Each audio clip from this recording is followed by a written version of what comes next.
Hi, I'm Barb, Meeple PhD, and I'm an astronomer and a gamer, which means that I see the universe in everything that I do, including board games. In this series, I am taking a walk through the board game mechanisms as listed on Board Game Geek and finding where they remind me of the universe and the way that we study it. This time, I'm looking at the mechanism of automatic resource growth.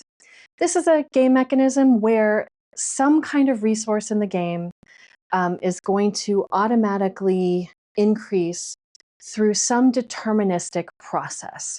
So it's not random, but it's something, a game state that is going to trigger this growth no matter what.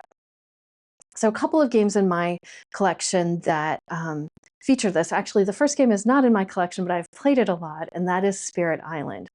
In this game, players are cooperatively trying to clear out an island of invaders. Throughout the game, each round, you are going to get new invaders based on the current state of the board in certain regions. You'll know which region is coming up, and then at this phase of the game, you're going to look at each region, and if there is already an explorer there, it's going to get, he's going to build a town. If there's a town there, they're going to build a city. If there's a city there already, you'll get towns or cities based on which one is more. But the point is that you know how each of these is going to grow based on where they end up during this phase of the game. Now, another game in my collection, this time this is in my collection, that features automatic resource growth is New York Zoo. This is a game where players are trying to fill up different pens in their zoo with animals in order to score them first. You're trying to basically fill up your entire board with pieces, and scoring the animals is going to help you get additional pieces to put in your zoo. What happens on a player's turn is they're going to move this elephant piece around a rondel in order to take an action.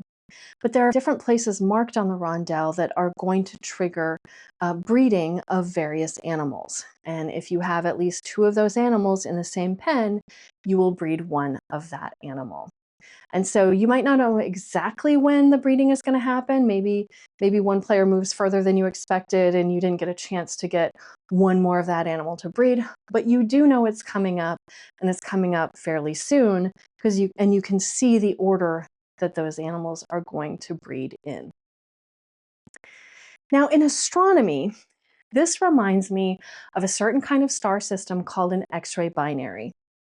As it sounds like, these are objects that shine very brightly in X-ray light, and they happen to consist of 2 stars orbiting each other, thus X-ray binary.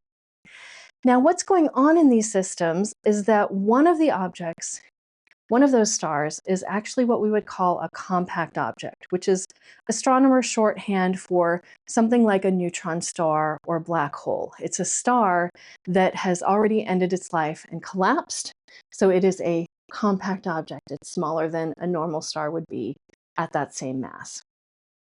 The other star can be one of a couple different things. So that star could be a kind of a normal star like our sun, that happens to be orbiting close enough to this compact object, to this black hole or neutron star, that its very edges don't know whether they are gravitationally bound to the star or to the compact object. And so some of those can start streaming off into the compact object. And what you get is this, as they're orbiting, you get this stream of material going from the normal star onto the black hole or neutron star. That's one scenario. Another one is that this companion star might be a massive star, one that is, many times the mass of the sun. And when you've got a star that large, they also have these massive stellar winds. So it's kind of like our sun has a solar wind of particles, gas, and particles that it spews out into the solar system. But in this case, these stars are huge and their stellar winds are like amped up to 11. And as stuff is spewing out from it, it's going in all directions, and it happens to be orbiting this other neutron star or black hole, and that stuff, some of it is going to hit or get very close to the neutron star or black hole. Now, in both of these cases, so you've got material basically going from one star to another. And what happens around that neutron star or black hole is that that material starts to collect in what we call an accretion disk. It's a flat disk of material. The reason is it needs to lose some of its angular momentum before it can fall in. Lots of physics involved in that. But we see these everywhere. We see these accretion disks, these disks of material that's kind of slowly losing energy and then going to fall into that compact object, that black hole or neutron star. That disk itself, though, is going to shine brightly in X-rays.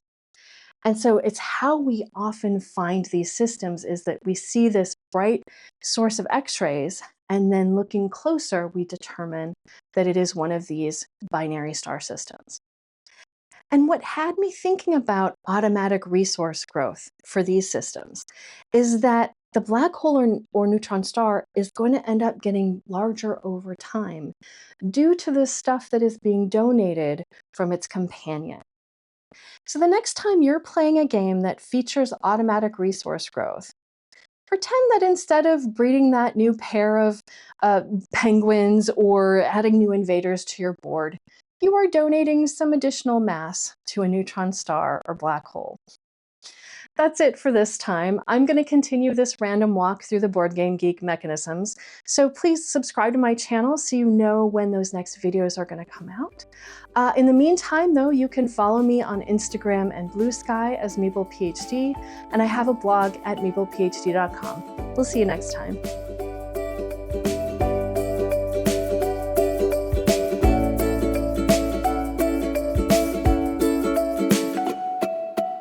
Resource growth?